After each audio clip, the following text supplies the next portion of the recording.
The great hall of the Galactic Council stretched for miles in every direction. Crystal pillars reached up to a ceiling that looked like the night sky, complete with moving stars and distant galaxies. Representatives from 200 different species sat in their special chairs, each one designed for their unique bodies. Some needed water tanks, others required special gases to breathe, and a few floated in energy fields. Ambassador Zethkri stood at the center podium, his body made of living crystal that changed color with his emotions. Right now those colors were angry reds and violent purples. His voice echoed through the hall, translated instantly into hundreds of languages by the Council's computers. "Fellow beings," Zethkri began, his crystal form pulsing with each word. "We face a crisis unlike any in our recorded history. For 3,000 years our galaxy has known peace. 3,000 years without war, without conquest, without the terrible sounds of battle that once filled space itself." Murmurs spread through the enormous room. Representatives shifted in their seats, whispered to their aides, and activated their private communication devices. The Galactic Council had been formed long ago to prevent exactly the kind of wars that had once torn the galaxy apart. Species had fought each other for millions of years before they learned to work together. "This peace," Zethkri continued, "has been our greatest achievement. No species has invaded another. No worlds have burned. No children have watched their parents die in pointless battles. We have built something beautiful together." A representative from the aquatic depths spoke up, her voice bubbling through the water in her tank. "Ambassador Zethkri, why do you speak of our peace in the past? Has something changed?" Zethkri's crystal body flashed bright red. "Yes, something has changed. The humans have changed." The hall fell silent. Every being present knew about humans. They were the strange creatures from a small blue planet who had joined the Council almost 3,000 years ago. Humans were odd but harmless. They liked to explore, to build things, and to ask endless questions about everything. Most species found them amusing in the way one might find a curious child amusing. "What about the humans?" asked the Vorthan representative, a being that looked like a walking tree with too many arms. Zethkri activated a holographic display above the podium. Images of human space appeared, showing their planets, their ships, and their colonies. "Look at this data. In the past century, human expansion has increased by 400%. Their technology advances faster than any other species. They build more ships, establish more colonies, and ask more questions than ever before."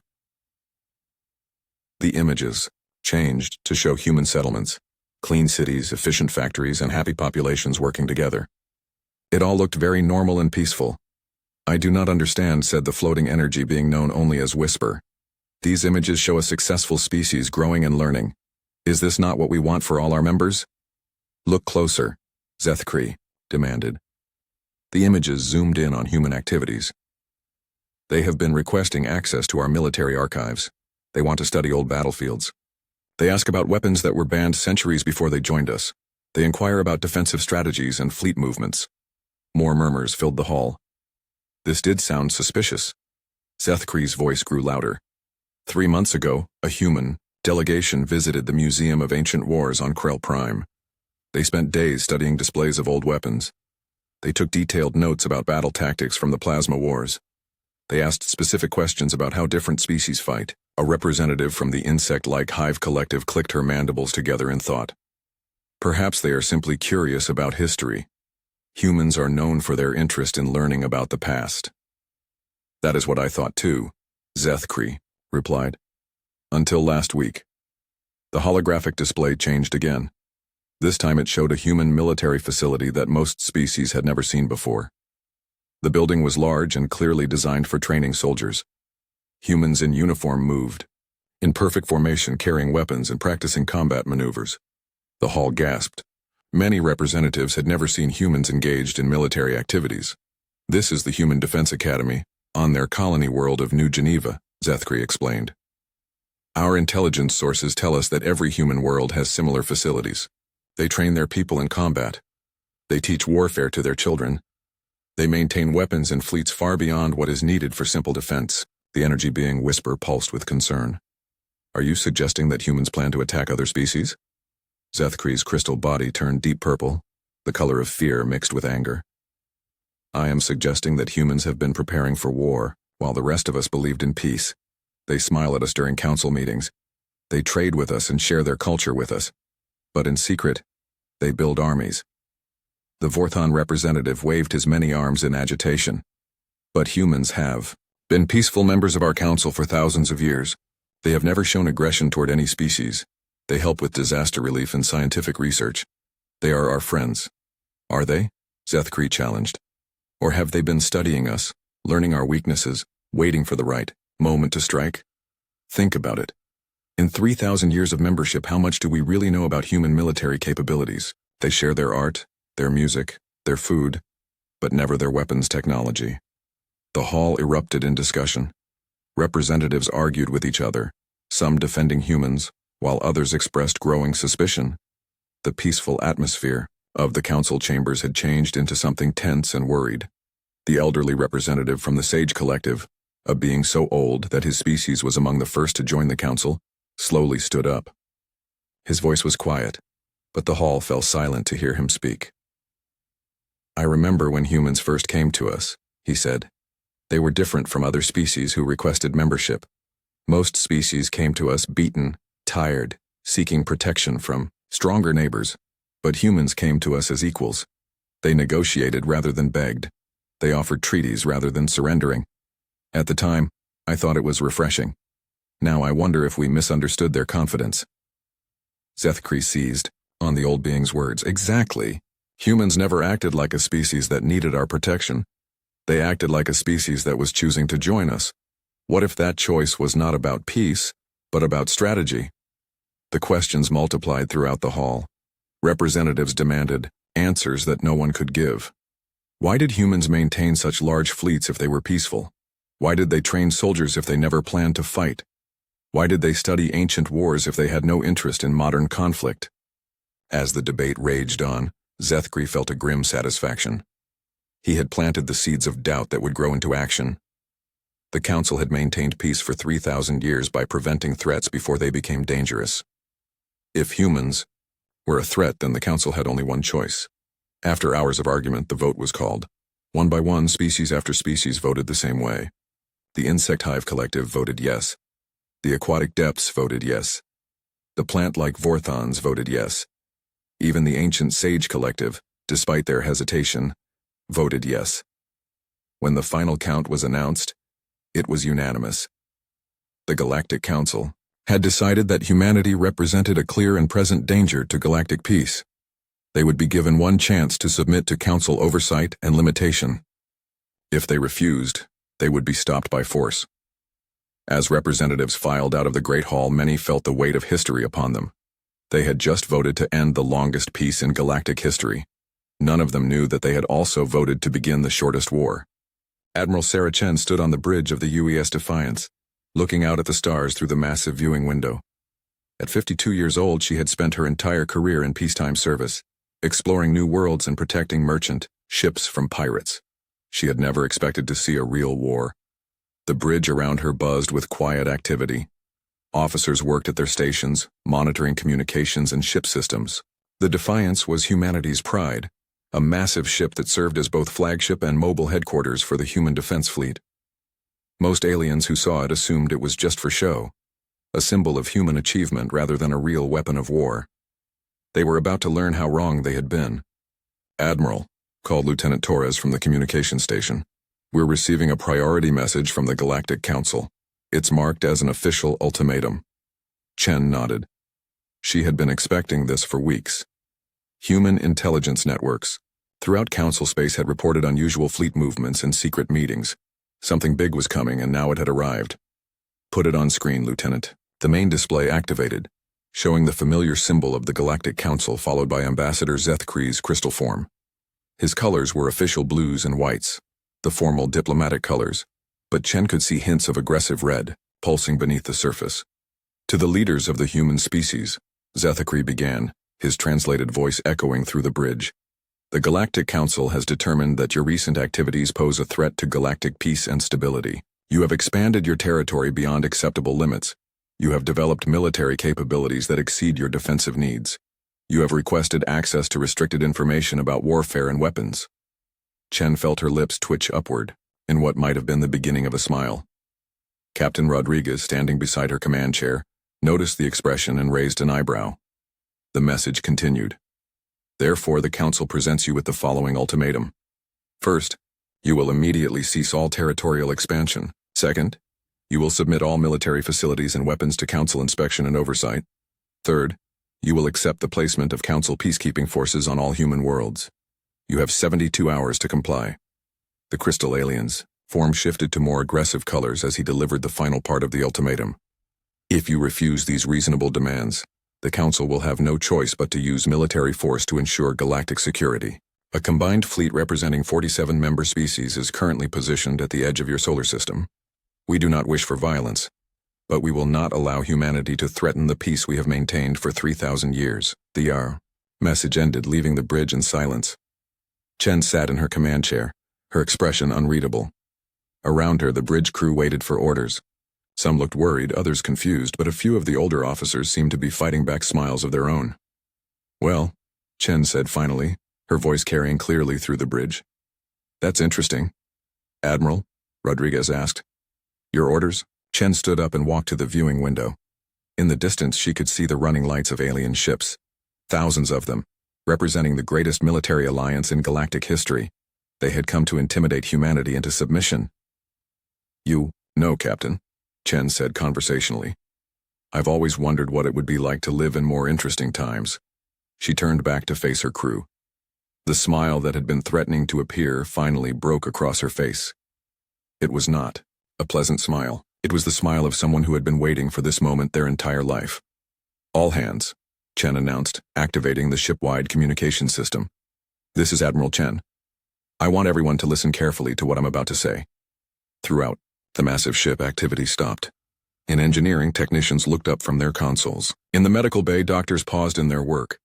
In the fighter bays, pilots stopped their pre-flight checks. All across the Defiance, 3,000 crew members listened to their commander's voice. We have just received a declaration of war from the Galactic Council, Chen announced. The ship remained perfectly quiet. No one gasped or cried out in fear. They simply listened. They believe we are a threat to galactic peace, Chen continued. They think we have become too strong, too curious, too dangerous. They want us to submit to their oversight and accept their peacekeeping forces on our worlds. Chen paused, her smile growing wider. I want everyone to know that this is the moment we have been preparing for our entire lives. Every drill we have run, every exercise we have completed, every piece of equipment we have maintained has been for this day. The response came not from the bridge, but from throughout the ship. It started as a low chuckle from someone in engineering, picked up by others in the medical bay, and spread like wildfire through every deck and compartment. Within seconds, the sound of 3,000 people laughing filled the communication system. It was not the laughter of people who were afraid. It was not the nervous laughter of people trying to cope with bad news. It was the satisfied laughter of people who had been pretending to be something they were not, and had finally been given permission to stop pretending. Rodriguez, Chen said, turning to her second in command. Send a message to Fleet Command. Tell them we have received the Council's ultimatum and we formally reject their demands. Yes, ma'am, Rodriguez replied, his own smile matching his admiral's. Any other orders? Yes, Chen said. Activate Defense Protocol 7, send the recall signal to all human ships, and patch me through to the Colonial Defense Network. Rodriguez's smile faltered slightly. Defense Protocol 7 was the highest level of military readiness reserved for existential threats to human survival. It would mobilize every human military asset in known space. Admiral, are you sure about Protocol 7? That's full war footing. Chen turned back to the viewing window, looking out at the alien fleet that had come to intimidate them. Captain, those ships out there represent 47 different species, all united in their determination to force humanity into submission. They think we're a threat that needs to be contained. She paused, her reflection in the window showing that predatory smile. They have no idea how right they are. The next few hours transformed human space in ways that would have shocked the alien observers if they had been paying attention to the right things. On Mars, children in classrooms cheered when their teachers announced that the games they had been playing were about to become real. On Europa's mining stations, workers put down their tools and began uncovering equipment that had been disguised as industrial machinery for decades. On the frontier world of New Geneva, colonists who had been farmers and shopkeepers the day before began moving with military precision. transforming their peaceful settlements into fortified positions with practiced efficiency.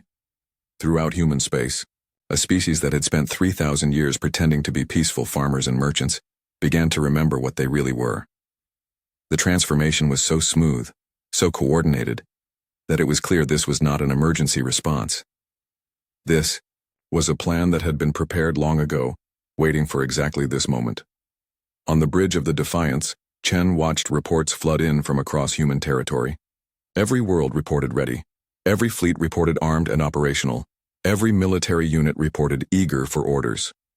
"Admiral," Rodriguez said, reading from his display, "we're receiving messages from the alien fleet. They're monitoring our communications and they seem confused by our response." Chen nodded. Of course they were confused. They had expected panic, fear, desperate attempts at negotiation. Instead, they were seeing a species that seemed genuinely excited about the prospect of war. "Open a channel to the lead council ship," Chen ordered. "Let's introduce ourselves properly." The battle for Kepler 442b was supposed to be easy. Admiral Zethikri commanded the Altarian battle group from his flagship, a massive crystal ship that had never seen real combat. His fleet consisted of 37 vessels from 12 different species, all volunteers for what the council expected to be a simple police action. Kepler 442b was a human agricultural world with a population of just over 2 million. Intelligence reports described it as a peaceful farming community with minimal defenses. The plan was straightforward: land troops, secure key facilities, and demonstrate to the local population that resistance was futile. It would serve as an example to other human worlds and hopefully convince them to surrender without further bloodshed. Zethikri studied the planet through his ship's sensors as the fleet approached. Rolling green fields stretched between small cities. Automated farming equipment moved slowly through crops that would feed distant human colonies. Everything looked exactly as the reports had described: a quiet agricultural world inhabited by simple farmers. "Admiral," reported his tactical officer, a being from the warrior species known as the Talon Collective, "our scouts detect no significant military installations on the surface. We're reading some defensive satellites, but their energy signatures are minimal. This should be a simple operation." Zethikri's crystal form pulsed with satisfaction. Perhaps this would be easier than expected. If humans surrendered quickly on their first world, the entire war might end before it truly began. "Begin the assault," he ordered. "Land troops in the 3 largest population centers. Secure the communications arrays and government buildings. Remember, we want to minimize casualties. We are here to liberate these humans from their militaristic government, not to harm innocent civilians." The first landing craft launched from the alien ships, filled with soldiers who had trained for peacekeeping operations against lightly armed opponents. They expected to face frightened farmers with hunting rifles, not trained military forces. They were about to learn their first lesson about humanity. The landing craft approached the capital city of New Harmony, a settlement of about 300,000 people built around a central farming cooperative. As the alien vehicles descended through the atmosphere, everything appeared normal. People went about their daily business in the streets below. Children played in parks. It looked like any peaceful human settlement. The first indication that something was wrong came when the landing craft tried to touch down in the city's main plaza. What had appeared to be a simple paved square suddenly erupted in explosions. The decorative stones lining the plaza were actually disguised mines. The artistic water fountains were camouflaged weapons emplacements. 3 landing craft were destroyed before they could deploy their troops. The others managed to land but found themselves under immediate and coordinated fire from multiple directions. "What is happening down there?" Zethikri demanded from his bridge. His tactical officer's report was confused and alarming. "The humans, they're not fighting like civilians, Admiral. They're using military tactics, professional tactics. On the planet's surface, what the aliens had mistaken for panicking farmers were actually moving with deadly precision. The agricultural workers they had observed were taking positions with the coordination of trained soldiers. The farming equipment, scattered throughout the fields, was revealing itself to be camouflaged military vehicles. Commander Voss, the human leader of New Harmony's defense force, had been a farmer for 20 years. He grew the finest corn in the system, and had won agricultural awards for his innovation in crop rotation. He also held the rank of colonel in the Human Defense Corps, and had spent those same 20 years waiting for exactly this moment. "Alpha Team, flank left through the wheat fields," he ordered calmly into his communicator while firing precise shots at the alien landing forces. "Beta Team, Use the irrigation tunnels to get behind their position. Charlie Team, activate the hidden gun turrets on the grain silos. The alien soldiers had trained for peacekeeping operations, not full-scale warfare against an entrenched and prepared enemy. They found themselves facing tactics they had never encountered, deployed by an enemy that seemed to know exactly what they were doing. Even worse, every human on the planet seemed to be a potential combatant. The elderly woman running the bakery was also an expert sniper. The teenage boy delivering groceries knew how to build explosive devices from common materials. The school teachers were coordinating evacuations with military efficiency while simultaneously calling in artillery strikes. "Sir," reported Voss's communications officer, a young woman who had been teaching elementary school that morning. "We're receiving surrender offers from multiple alien units. The Altarians in Sector 7 are requesting medical assistance. The Talon warriors in Sector 12 are asking for safe passage back to their ships." Voss nodded. This was going exactly as planned. The humans had never intended to win through superior firepower. They had planned to win by demonstrating that conquering human worlds would be far more costly than the aliens had imagined. "Open a broadcast channel to the alien fleet," Voss ordered. "Let's have a conversation with whoever is in charge up there." In orbit, Admiral Zethkri watched in growing horror as his perfectly planned operation fell apart. His troops were being systematically defeated by farmers and shopkeepers who fought like veteran soldiers. His casualties were mounting while the humans seemed to be suffering minimal losses.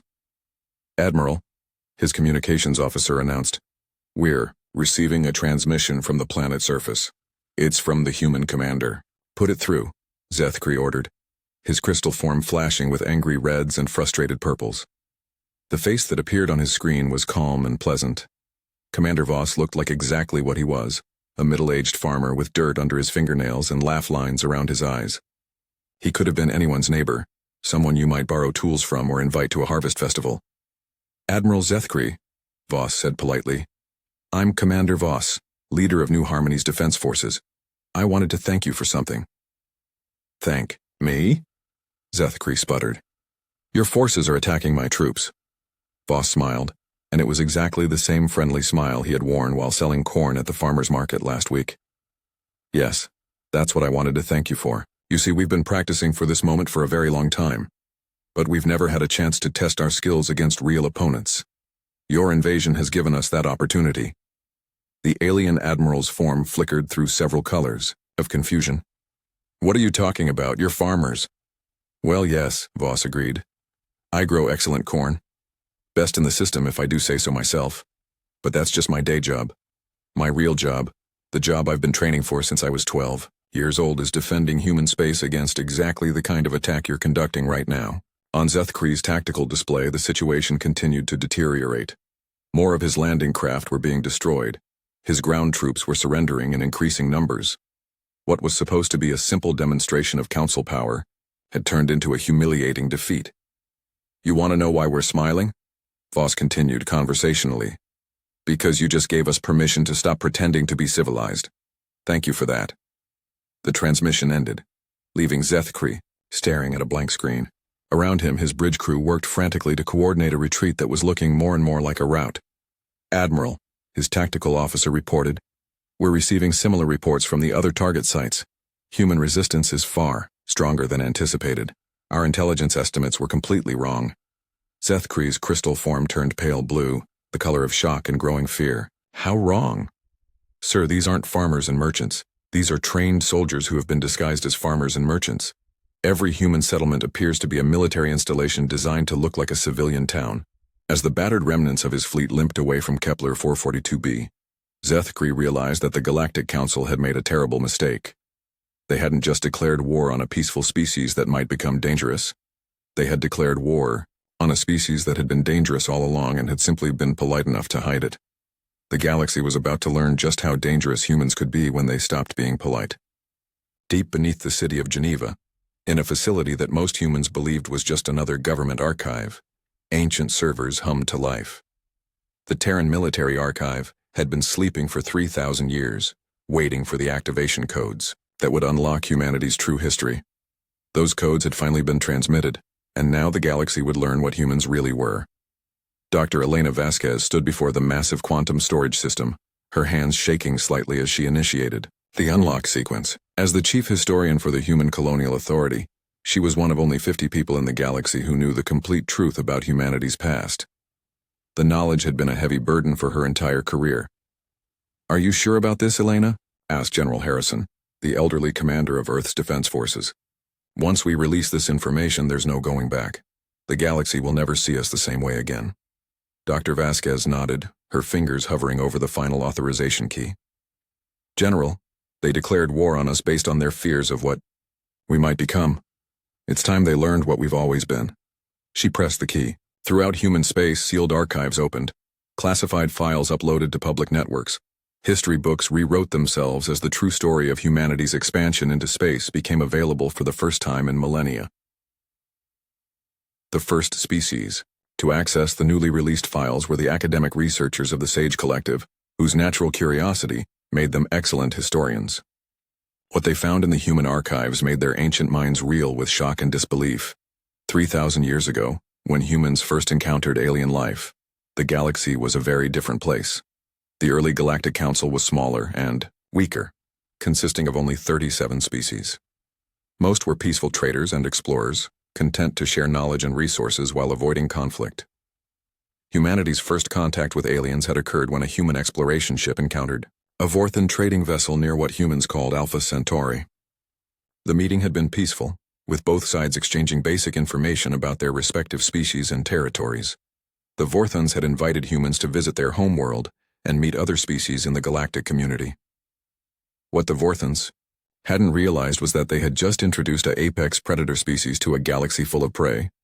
The historical records painted a picture that terrified the alien researchers. Humans hadn't joined the galactic community as humble newcomers, seeking guidance. They had studied it like generals studying a battlefield, identifying weaknesses and planning conquests. Within 10 years of first contact, human exploration ships had mapped the territories of dozens of species. Within 20 years, human diplomats had negotiated trade agreements that gave them access to alien technology and resources. Within 50 years, human colonies had been established in strategic positions throughout local space. And then the conquests began. The Zephyrian hegemony was first. They were a proud warrior species who controlled 12 star systems and commanded fleets that had never been defeated in battle. They made the mistake of threatening human merchant ships, demanding tribute for passage through their territory. The human response was swift and brutal. Instead of negotiating or retreating, humanity deployed something the galaxy had never seen before: total war. Not the limited conflicts that species typically engaged in, fighting over single planets or trade routes, but complete systematic destruction of an enemy's ability to resist. The Zephyrians were experienced warriors, but they fought according to rules and traditions that had evolved over millions of years of galactic warfare. Humans ignored those rules entirely. They targeted civilian infrastructure along with military assets. They used weapons that were considered ungentlemanly by galactic standards. They showed no mercy to defeated enemies and no respect for traditional surrender customs. The war lasted 18 months. When it ended, the Zephyrian hegemony no longer existed. The galaxy's response had been shock and outrage, but also fear. No species had ever seen another completely destroyed so quickly and efficiently. The remaining species began forming defensive alliances, sharing intelligence about human military capabilities, and developing strategies to contain this new threat. Their efforts were too little, too late. Over the next century, humanity fought and won 12 major wars against various alien coalitions: the Pattern Wars, the Silicon Rebellion, the Great Alliance conflict. Each victory taught humans more about alien psychology, technology, and military doctrine. Each defeat taught the galaxy that humans were unlike any enemy they had ever faced. The historical records showed battle reports that chilled the alien researchers. Human forces didn't just win battles. They won them with a level of tactical innovation and strategic thinking that seemed impossible. They adapted to alien weapons faster than those weapons could be improved. They anticipated alien strategies and prepared countermeasures before their enemies had even finalized their plans. But the most terrifying discovery in the archives wasn't about human military prowess. It was about human patience. After a century of expansion and conquest, when humanity controlled 40 star systems and had proven their superiority over every species that challenged them, they simply stopped. Not because they were forced to stop, but because they chose to. The records contained the transcript of the meeting where human leaders made that decision. The discussion was casual, almost bored. "Gentlemen," said President Martinez, the leader of the human empire at that time, "we've proven our point. We can conquer anyone in the galaxy. The question is, what do we do now?" "Keep conquering," suggested General Chen, ancestor of the current Admiral Chen. "We could control the entire galaxy within 2 centuries. "To what end?" Martinez replied. "We've already taken everything we need. More conquest would just mean more administrative headaches. I say we try something different." "What did you have in mind?" asked Dr. Patel, the chief science advisor. Martinez smiled. And according to the historical records, it was the same kind of smile that humans still wore when they were planning something clever. "Let's see if we can evolve beyond warfare. The aliens keep talking about peace and cooperation. Maybe we should find out if they're right about that being superior to conquest." And so humanity had accepted the Galactic Council's offer of membership, not as defeated enemies seeking protection, but as an experiment. They wanted to see if they could become something more than just the galaxy's most efficient killers. For 3,000 years they had tried. They built beautiful cities and created magnificent art. They explored science and philosophy. They raised children who knew more about poetry than warfare. They proved that humans could be more than just warriors. But they never forgot what the archives contained detailed records of humanity's civilian activities over the past 3 millennia. Every human colony was designed as a fortress that could withstand orbital bombardment. Every human ship carried weapons that were disguised as scientific instruments. Every human child learned games that were actually combat training exercises. Most, shocking of all, every human adult was a trained soldier. The farmers, the teachers, the shopkeepers, the artists, all of them had completed military service and maintained their skills through regular, recreational activities. Humanity had spent 3,000 years pretending to be a peaceful species, while maintaining the most effective military force in galactic history. The archives also contained detailed intelligence files on every other species in the galaxy. Humans had been studying their neighbors for 3 millennia, learning their weaknesses, their fears, and their military capabilities. They knew exactly how to defeat any species that challenged them. As Dr. Vasquez uploaded the final batch of historical records, she included a personal message that would be broadcast throughout the galaxy. "To our alien neighbors," her recorded voice said, "we want you to understand something important. For 3,000 years we have lived among you as friends and partners. We have shared our culture, our knowledge, and our resources with you. We have helped you in times of need, and celebrated your achievements, as if they were our own." She paused, looking directly into the camera with eyes that held the weight of 3 millennia of hidden truth. "We did this, not because we were weak, but because we were trying to become better than we were. We wanted to prove that a species bred for warfare could choose peace. We wanted to show that strength didn't have to mean conquest." Another pause, and when she continued, her voice carried a note of sadness. "You have chosen to declare war on us based on your fear of what we might become. You never bothered to learn what we have always been. We didn't spend 3,000 years learning to be peaceful. We spent 3,000 years learning to be efficient." The message ended, leaving the galaxy to confront the truth about their human neighbors. They hadn't been living alongside farmers and merchants. They had been living alongside the most dangerous military force in the known universe, a force that had been polite enough to pretend to be something else. The experiment was over. Humanity had tried to evolve beyond warfare, and the galaxy had rejected that evolution. Now they would learn what humans were like when they stopped pretending to be civilized. The war lasted exactly 73 days, 14 hours, and 27 minutes. Not because humanity showed mercy to their enemies, but because that was precisely how long it took to systematically dismantle the greatest military alliance in galactic history. Admiral Sarah Chen stood on the bridge of the UES Defiance, watching the final Council fleet surrender in the orbit of Altaria Prime, the crystal homeworld that had started this war.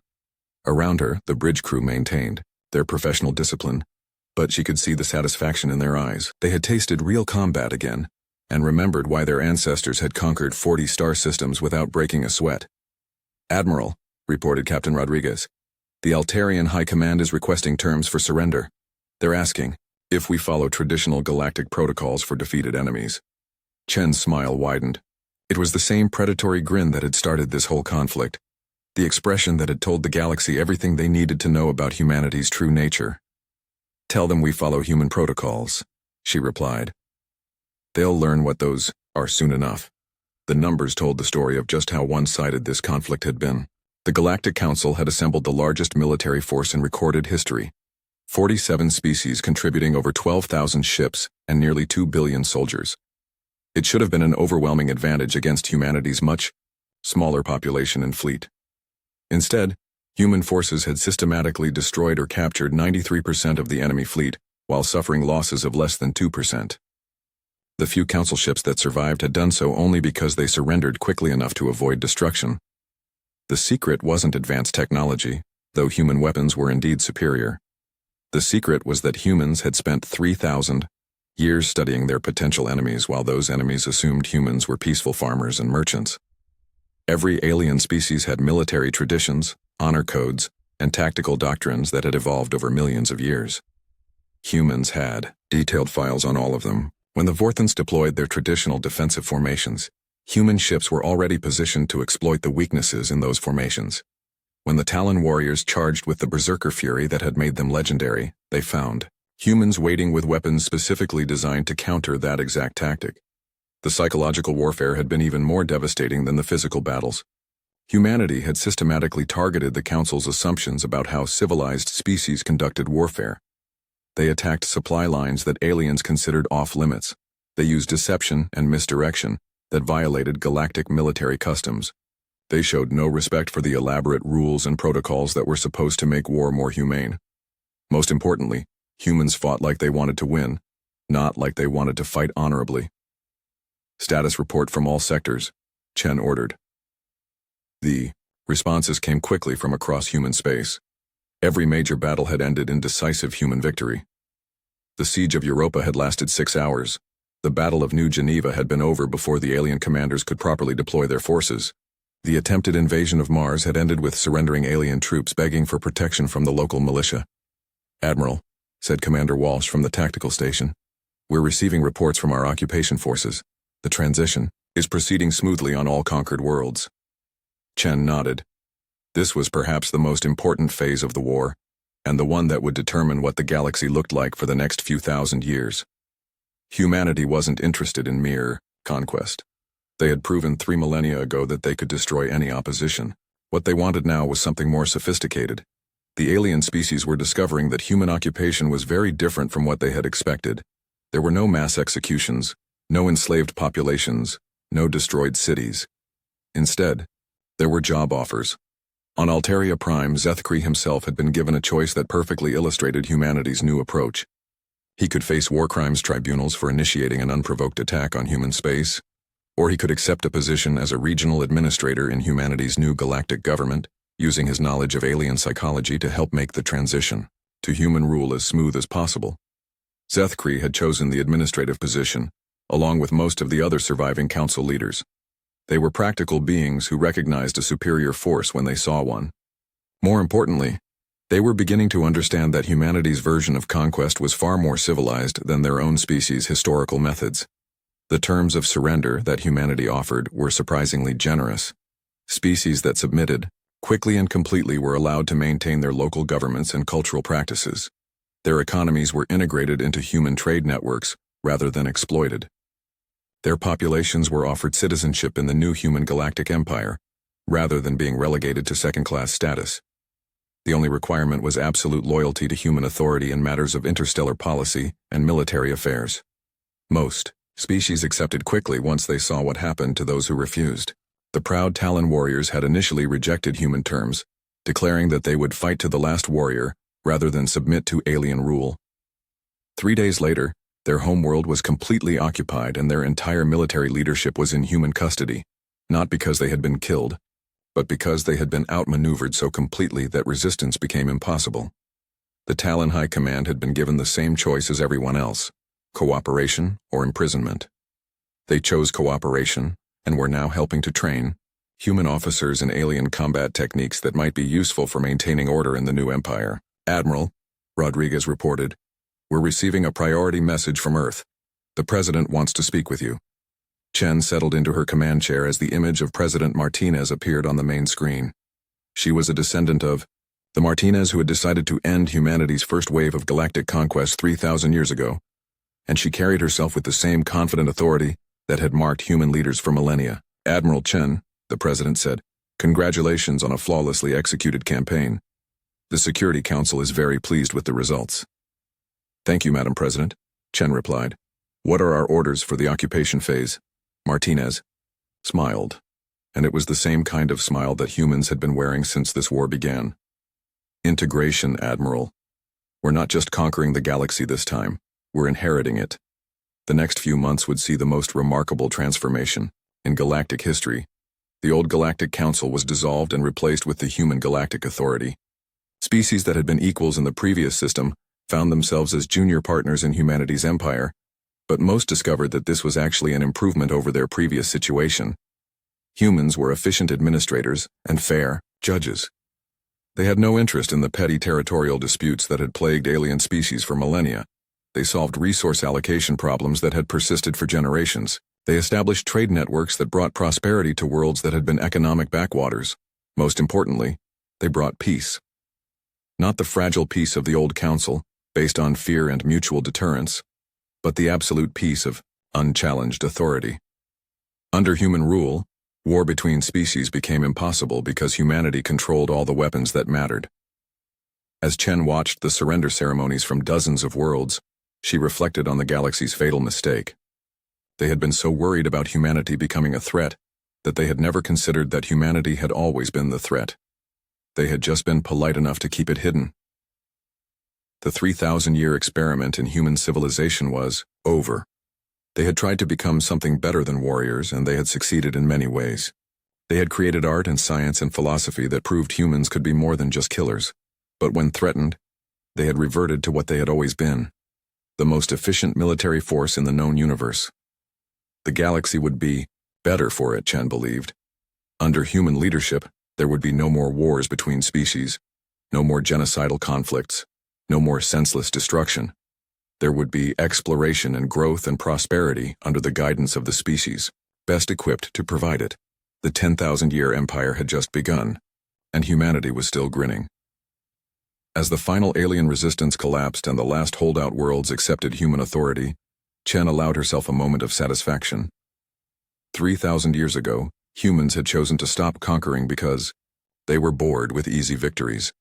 This time, they had been forced back into warfare by aliens who feared their potential. The difference was that now humanity knew exactly what they were capable of when they stopped pretending to be civilized. They had spent 3 millennia learning to be efficient, and the galaxy had just experienced the results of that education. The age of human dominance had begun not with a whimper, but with a grin that promised 10,000 years of absolute peace, under the guidance of humanity's benevolent authority.